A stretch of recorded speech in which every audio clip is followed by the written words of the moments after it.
Welcome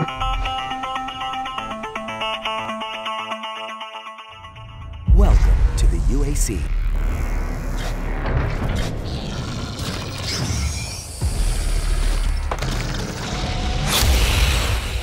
When you make a game like Doom, you spend so much time playing it, and I know a lot of fans have spent a lot of time playing it, and to be able to step into the world is like the most exciting part of VR. We wanted to put the player here and really build an experience that you know, takes advantage of the key aspects of virtual reality.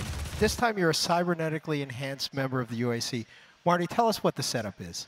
Yeah, so you actually play a scientist, Dr. Peters, who is part of the BFG program, bringing the BFG to existence. In that facility, if you're familiar with that, that's a research facility that you fight through and you get the BFG in.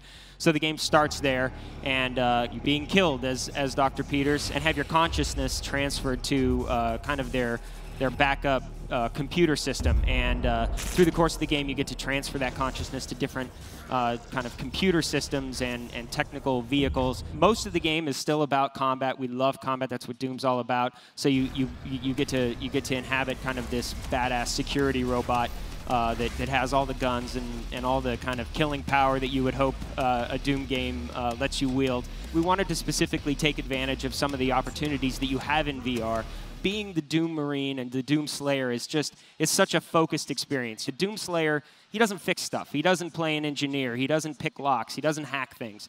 But those are things that we thought were really cool opportunities for VR, and we wanted to do something different with VR. Are we going to see new locations, both on Mars and in Hell? Yes, we are. Much of the game takes place in existing locations, but you definitely explore new locations that were not seen in Doom 2016. All of them are very cool, but one of them in particular is really spectacular. It should be really fun for anybody who just wants a standalone VR experience. Doom itself is blisteringly fast. I mean, that's one of the core things about Doom. What are the challenges of bringing that kind of speed and that kind of intense, non-stop action to VR? Primary mechanism is teleportation. We also have what we're calling a dash, which is basically cardinal movement on the pad.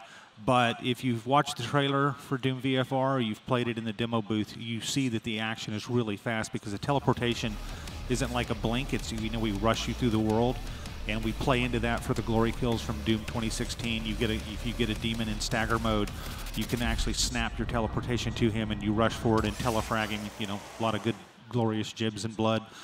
So it's every bit as fast. It's just different types of movement, but we're really architecting the gameplay to take advantage of that. Yeah, anybody who's played Doom knows that you got to get behind a pinky and shoot him in the butt to kill him. And doing that in VR is great because you can actually teleport right behind him or dash around the back of him and shoot him, same with the shield guys that hold up the shield. So you just get a different tactic, but it's still just as fast-paced. What are some of the challenges that you're now facing in bringing games in general to VR?